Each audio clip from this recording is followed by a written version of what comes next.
I grew up in business and I wanted that for my children too. I would see how hard she worked. I would see how she communicated with people.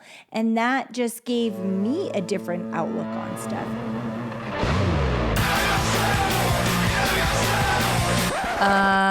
No. Ooh, that's better, right, babe? Yeah. Yeah. She founded an architectural concrete company. He founded a $100 million clothing company. She took the world by storm as a social media star. He took the world by storm as a famous serial entrepreneur. Together we started a business. And had babies. Now we're figuring out the best ways to do both. Join us as we learn from other entrepreneurs going through the same life struggles. As they share their life hacks about success, love, kids. And everything in between. Guys, listen, for you kids out there and you adults, the most valuable thing you can make is a mistake.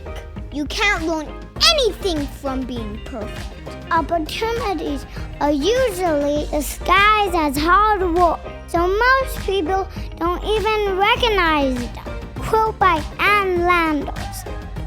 Welcome to the Pretty and Punk podcast. My name is Dan Caldwell, and I'm here with my beautiful wife Ildiko and Ferenczi. partner and co-host, Ildiko Ferenczi. And we have another great podcast You never know for you what you're guys. gonna get. I'm trying to switch it up a little bit each time. know. I didn't know you were going to jump right in. But we have another great podcast for you guys, and it stems from just conversations that we're having with people, and we want to let people know. Everybody keeps asking the same question. How do you include your kids in your business? Because we say that a lot, and it's simple. So we're going to go over a few things with you guys and talk to you about. We feel it's important to start including your kids in whatever you do, whatever that is. Even if you're not an entrepreneur, even if you work at a job, your kids need to understand what you do. They want to understand. They're gonna be 18 tomorrow. You're gonna wake up and they're gonna be 18. It goes by so fast. And from what I hear, you need to give them the tools to be successful. And you have all this knowledge from years of living that you need to pass on to them. And what we're seeing is so many people feel like there'll be time that they'll do it when they're later, 18. They'll figure it out on their own. But today, we're going to talk about why we should include our children in business and why it's incredibly important. But To start now. Before we jump into that, hey guys, we hope you're enjoying today's episode of the Pretty and Punk podcast. And if you are, and you haven't already, hit that like and subscribe button. It just takes a second. It means so much to us because it really helps the podcast get out there to more listeners like you guys. And if you know anybody it might help and you can send it to them, we really appreciate that too. We also love and appreciate your reviews. Even the babies look forward to them every day. If you share this episode on social media today, don't forget to tag us. We want to celebrate you because we know it's not easy being a parent in business, and the way that you juggle things makes you a superhero. That's worth a shout out. Together, we have a community of our personal followers as well, and we just want to put it out there. We want to show everybody that this juggle is possible, and you are our family, and we're so proud and grateful to have you a part of this family. So don't forget, all the links are below in the show notes, and thank you again, and let's get back to the show. Why it is critically important to include our children in our businesses today, starting right now.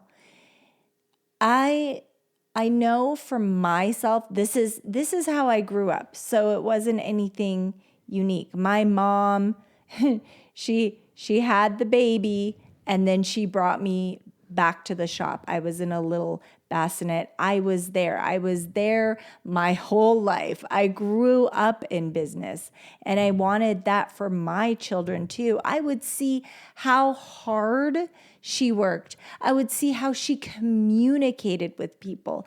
And that just gave me a different outlook on stuff. Even the things we were just talking about it, even the things that she gave me, gifted me, toys, clothing, I treated them in a different way. Everything was mint condition, perfectly cared for, because even till this day, you see my clothes and my shoes, I'm able to resell those. And as a kid, one of the exciting things was when I would have a milestone, we would have yard sales. You don't really have that as much today. You could sell stuff online. I'll do a yard sale. I'm ready. Let's go. It was fun. It was fun for me. I did a yard sale when I was little. Yeah. So, just all these little things, it just makes you think different. It makes you do things differently. And when you include them right away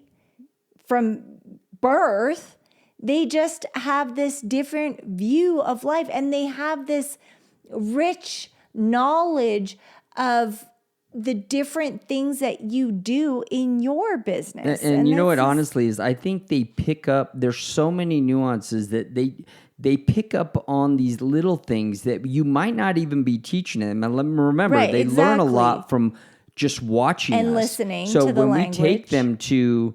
if you have an office, if you work for somebody, if you're employed, just showing them what the business is, showing them what the business does and how it does it and how it works and how it markets. We talk to Daniel about marketing all the time. We drive by seeing big billboards and explain to him why, those billboards, like there's a billboard for milk and they put these big cows up on the billboard, and why they have those cows up there is because it attracts more attention. And we explained that to him. Is those little things that we've been explaining to him for as long as he could understand is important, because he picks up on those little things that we don't even know. The brain is so incredible. It's a sponge. That they're going to retain these things, and it will help them make decisions later on in life that we don't even know yet. We don't even know what those decisions are yet. And it might just be a little thing that, just using the cow example, imagine Daniel owning a business, well, he has a business now, but, owning this big business 20 years from now. And he's talking about doing a billboard for the company, and he says, "Oh, we need to put this on there." He may not remember where he gets that idea, but he'll come up with a great idea like that because of all the input that he's had throughout the years, all these ideas and marketing ideas, because we thoroughly explain all the marketing that we do, how it works, what we do, and try to get them excited about it too. We don't just throw it at. You're really good at that too. Yeah. We try to make it exciting when we talk to them about it. You're actually better than I am. Even when we used to design the art pieces for the Billionaire Collection, we had added a quote to each of our art pieces, each of these incredible documents by Abraham Lincoln or Steve Jobs, and there was a quote at the bottom. He would ask us, "What does that say?" Because he couldn't read yet, and he would start memorizing the quotes. Yeah, he was doing these quotes at 3 years old, and we would tell him, "Hey, this quote is on this piece." So we had a letter from Steve Jobs signed by him, and we put a quote at the bottom, and we'd have him say it on camera.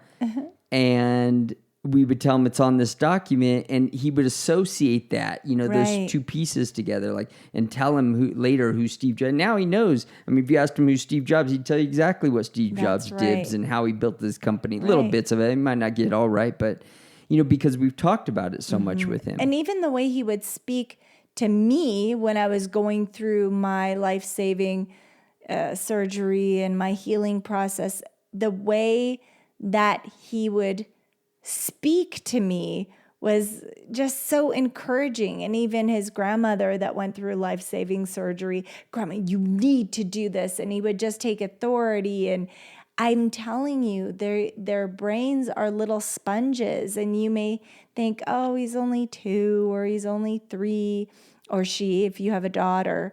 And they just pick up so much. They are so intelligent. And as you said, it develops into something else over the years. I always remember which is their you told me, God-given destiny. You told me, sorry to cut you off, but Go you ahead. told me, I remember you telling me, and I can't remember exactly how you worded it, but, and it always made me think, don't speak to the kids like babies so much. Right, And yeah. I'm paraphrasing. I can't remember exactly the words you used, but we started speaking to them, and I took that to heart, and we started speaking to them like adults. Well, just explaining things. Explaining things like if adults. If they can't do something, you don't just say, well, I mean, this is in our house. Maybe it works for you, but in my house, I would never said, because I said so. None of that. My mom didn't raise me like that. She had an explanation, and it was always an intelligent explanation. You need to go to bed because if you don't, your cells can't regenerate. I explain everything. You need to be, in order to be healthy, to be able to, just whatever the conversation is, there is a reason.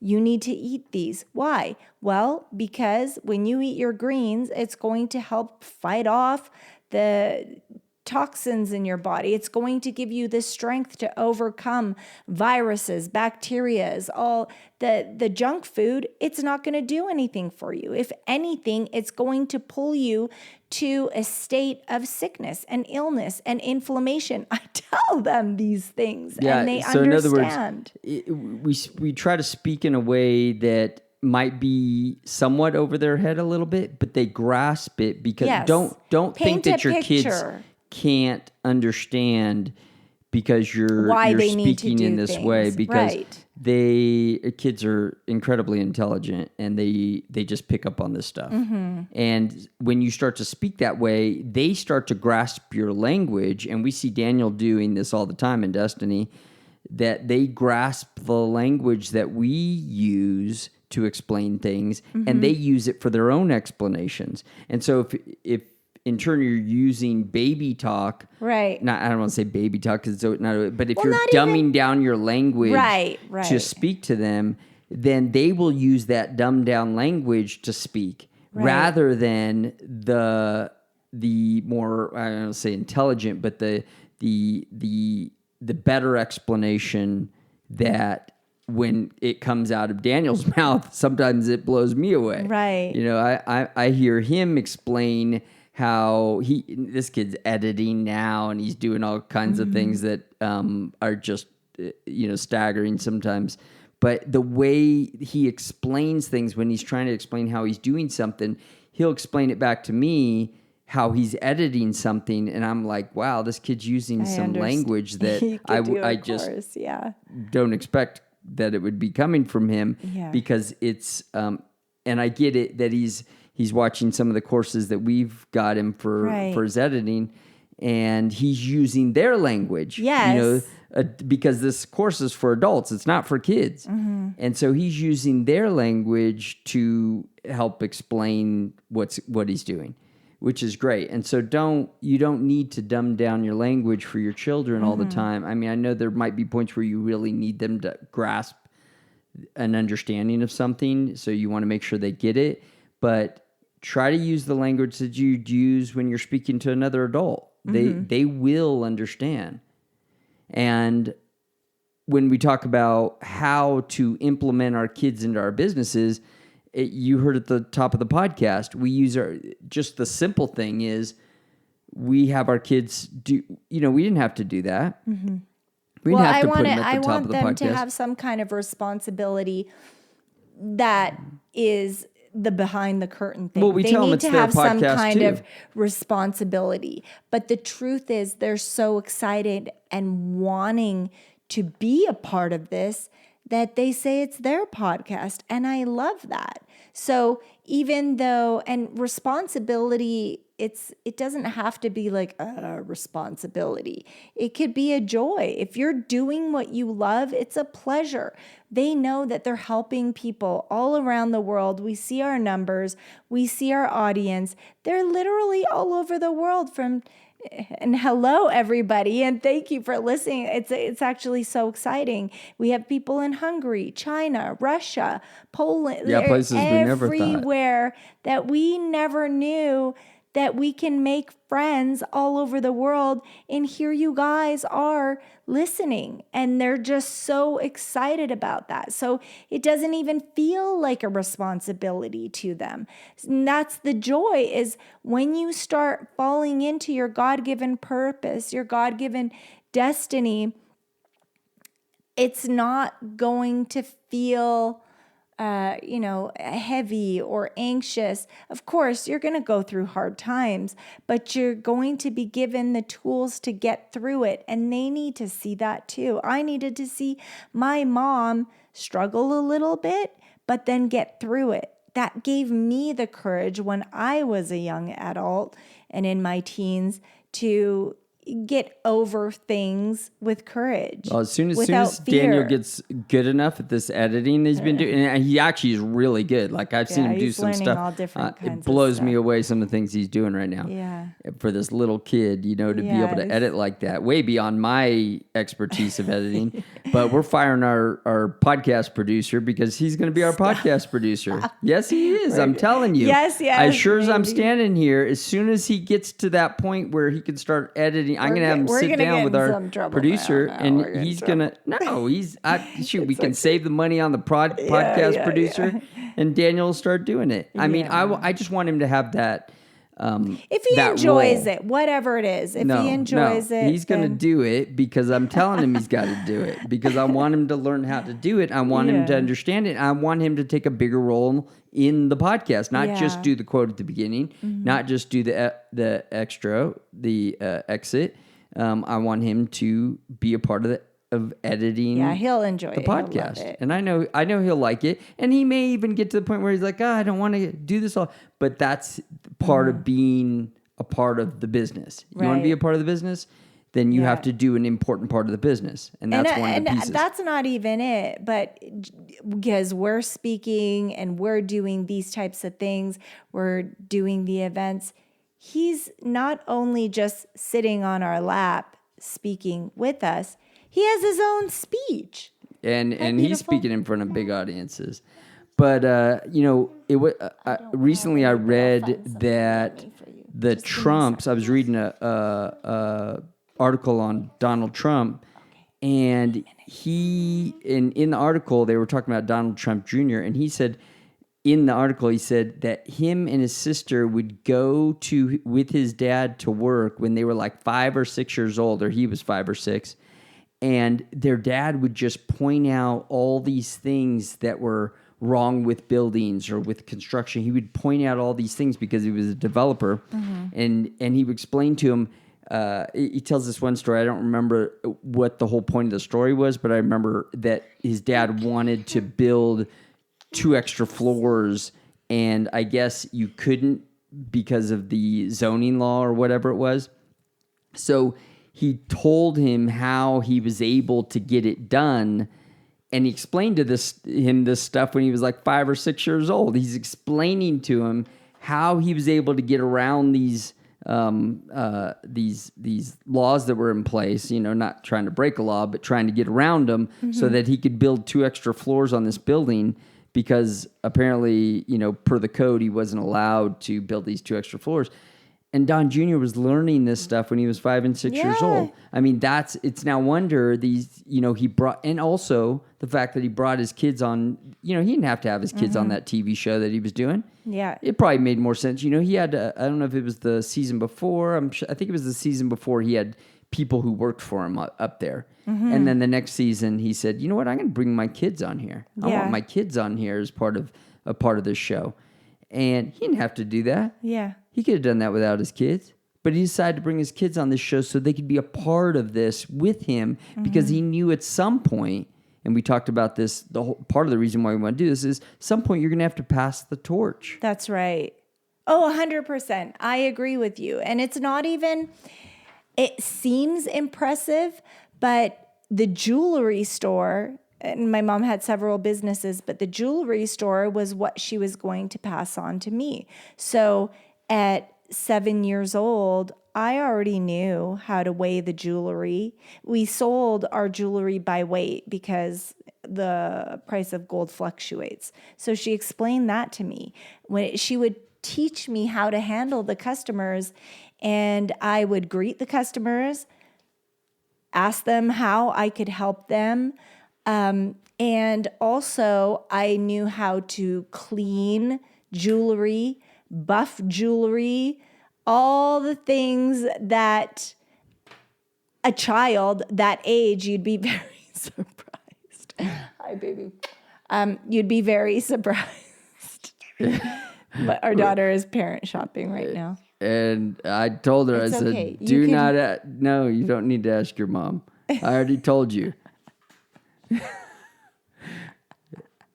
Don't be parent shopping on my watch, okay? Oh, dear. So anyway, it's not, and for me, I remember customers looking at me like, is it okay if she gives me the price of this jewelry? And my mom was very confident she's going to come up with, because this is gold and diamonds. I'm 8 years old and I'm handling customers, figuring out the price. But because she taught me exactly how to figure that out, I knew how to do it. And sometimes people would just come in because they're like, this woman has her daughter working there. This is incredible. She figures out that it's not just a price tag on there. She calculates the price. She figures it out for everything that we ask.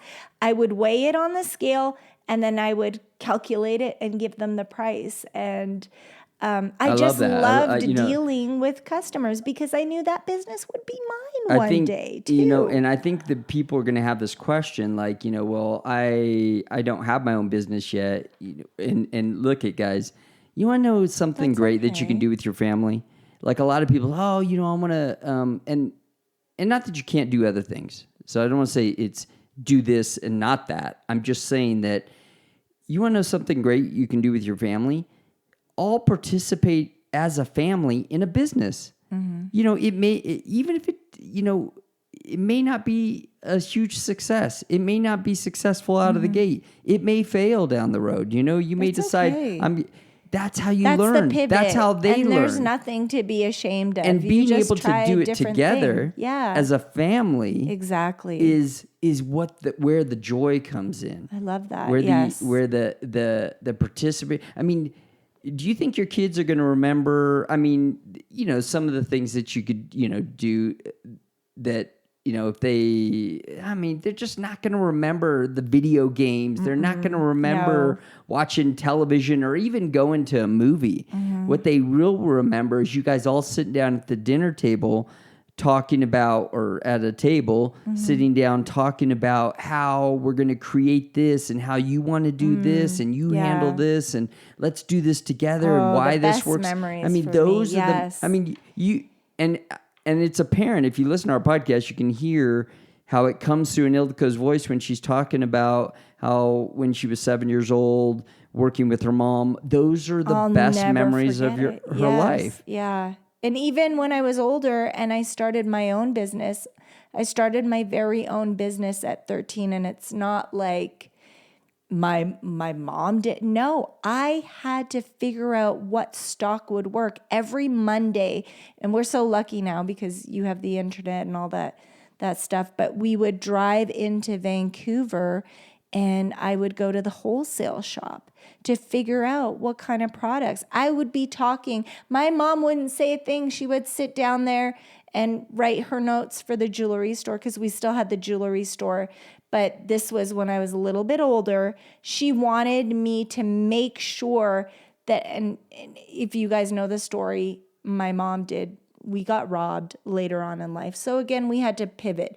But when I was 13, I felt like I was missing out on what the kids were doing at my age, and I started to lose a little bit of interest in the jewelry store. So she wanted me to just really figure out what I wanted to do in life, because life is precious. And she said she could go at any time, but she didn't want me to fall into the system. So she wanted me to figure out what I truly enjoyed doing. I started a party shop. I had to learn everything about that, how to create the bouquets for birthdays, the balloon bouquets for birthdays, for weddings, how to decorate a hall and make it look incredible for a wedding. I had to do all that stuff myself. I had to figure out what inventory would sell in that shop. Napkins, paper plates, everything. I could tell you everything that needs to be done for a party shop. But then later on, again, I started missing the customers that would come into the jewelry store. So it was a phenomenal lesson for me that I will never forget. And then sadly, we got robbed, and I was my mom and I both, we had post-traumatic stress when a guy would come in with sunglasses on his head, or it wasn't going to work. So then we started real estate. Pivoted again. Pivot. And then but you I saw was that a too, part in and that's affected you throughout your life. Yes. You've always been in real estate. Let me ask you this though: what do you do to what do you say? Because this is the whole reason for the podcast, because we're talking to people who are saying, "Well, I haven't started my business yet. How do you what do I do with my kids then?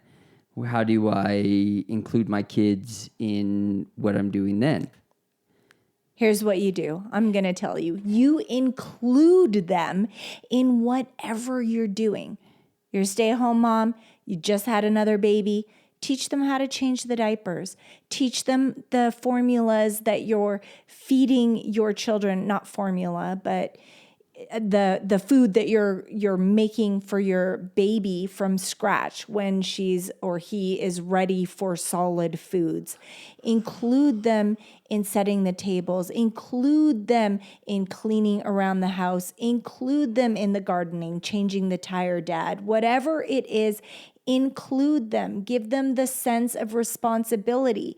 The things that go on in the house, being a stay-at-home mom, you're still the CEO of the home. You can delegate things and teach them how to do it right, how to do the laundry correctly, how to make the bed. There is so much that you can do to include your children. And imagine when you do have your own business, imagine when they're 18, you don't need to send them off to college or university if that is not what they want to do. If they have a strong interest in being involved in that family business, now they've been involved for years, you have money coming in, you're able to buy them a house, rather than have that debt from the university and the college that they may never be able to pay off. They are going to be an investment in that business because there is a different set of eyes looking at the growth and how to market in a different way. They are an investment to your business. They are going to take over and help you grow that company into something that maybe you didn't even imagine. Then they're going to get married and their family is going to be involved in that business. And when you're elderly, and they're going to be able to take care of you because they're not somewhere across the world, trying to figure their own thing out and struggling. And with broken hearts, they have to put you in a home where you die alone. Anyway. Well, on top of that, I'll just say that, like for dads, even if you work for somebody else, you can tell them exactly how the what business you're runs. doing. Tell them why the Exactly. business runs this way, why you guys are marketing the way that you're doing. Whatever you're involved in, whatever your responsibilities are, you can explain to them exactly what you do, how you do it, why it's important, why it changes, why it's good for the business. You can why the business, even things that you don't handle yourself, you can explain to them why the business is targeting a certain type of customer. That might have nothing to do with what you're doing, but you understand it because you're part of that business. So explain to them everything about your business and what you do and what's important to you and what your responsibilities are. It will go a long way with your kids, and your kids will understand. And I know a lot of us think that, our kids don't care about what we're doing, but they do. They want to be included and they want to learn. They are so hungry for information. They are little sponges. They want to learn. They want to know what you're doing. You are their heroes. You are their best friends. And they're literally the first thing they want to see in the morning is you. They want to be included. So rather than just telling them to go do something else until you're done or you've had your morning coffee, if you have coffee, include them in the conversation. Include them in what you're doing for the day. Don't just throw them on the iPad or your phone, because that's just going to become addictive and they will not collaborate with you. They will not join the conversation, because then they're going to have their own little thing and you're going to lose them. There's going to come a time where they won't want to talk to you. Yeah, you're going to lose them. So they got friends and other things going on in their life. Yeah, it's really important to make them your best friends and your business partners at a young age, even if you don't have that business yet. I love Joel Osteen, and his, his daughter sings on the show. She's on stage during the services. Yes. If you don't know who Joel Osteen is, he's a preacher on television and online, and we watch his show sometimes. And just the way his whole family, like, not only did he take it over from his dad, right? He was behind the scenes. He never ever believed that he could get on stage and do what his dad did, because his dad was so great at it. And somehow he just fell into the shoes of his father. Joel was just editing. He just wanted to make sure that his dad looked incredible, sounded incredible, and got his message out. And now Joel is hitting 10x, 100x more people than his father ever reached. And he did that by watching him and learning from his father, which is incredible. And his wife's involved. His sister's involved, his brother's involved, his daughter's involved, his son's involved. They're all involved in this family business. How great would that be? Yes. To be able to work with your kids and know that they're close to you and you guys get to work together. Yes. Oh my gosh, that's a dream. And this is nothing new. We've been doing this 75 years ago?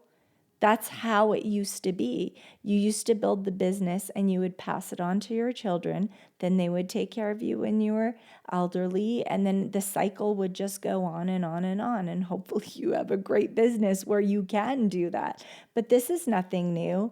The new thing came when you would send your kids away. In Europe, my mom said when you were 13, you were an apprentice. Well, I think honestly, it's not even so much that it was 75 years or 100 years ago, whatever it was. It's more that it was a European thing.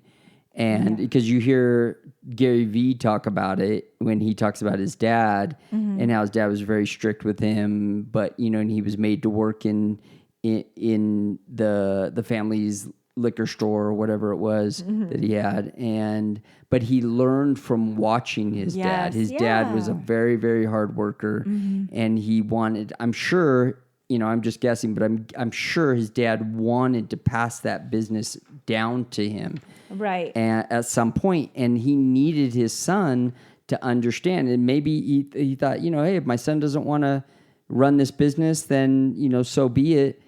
But and maybe I'll sell it. But at least I want to build it for him and give him an opportunity if he wants to take it over, right? And Gary ended up doing, I think his first gig was that he started this wine YouTube show, and that's really how he blew up, trying to help his dad sell wine, which is part of his business. And that's the important thing. It creates a shared purpose and strengthens the family ties, making us resilient against life's challenges, because the more people that are involved in that purpose, the better, the stronger your chances of success. I got a baby falling asleep. So we got our babies. They're here with us.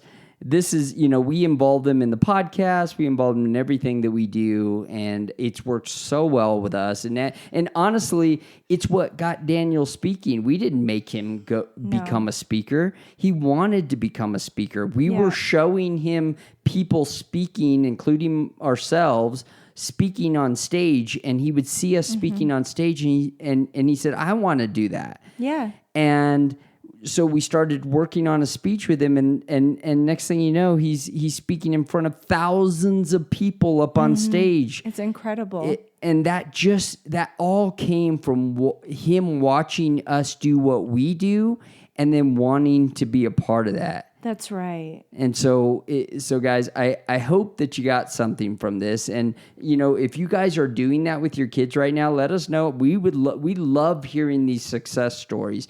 We get a lot of those from people who said, this is what I do with my kids. And they tell their own version of it. And we even learn stuff from that. And it's incredible to watch you guys with your kids, with the next generation of entrepreneurs, or I love the whatever they end up businesses. doing. I love it. It's really, I wish I could live like 1,000 lives, because I see people doing different things, and like creating a farm or kind of a utopia with all their family living on this farm together, running this farm business. I always wish we could do that.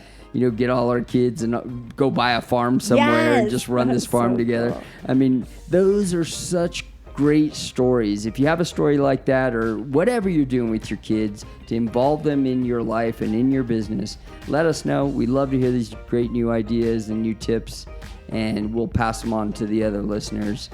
And we thank you guys for tuning in to this week's Pretty and Punk podcast. Do you have anything, babe? I just wanted to add Proverbs 13:22.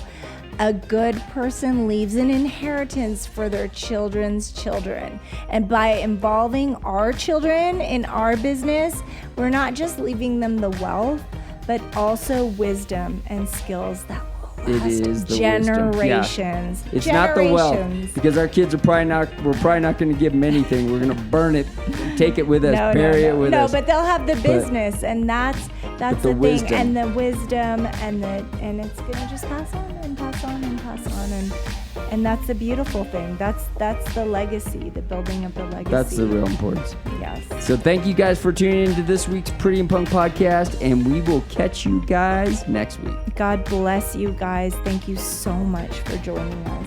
I hope you guys got something from today's podcast. And make sure to teach your children business early on in their life. God bless. See you guys next week. Thank you for listening to the Pretty and Punk podcast. Next time, I hope you can listen with your kids. Have a good week. God bless.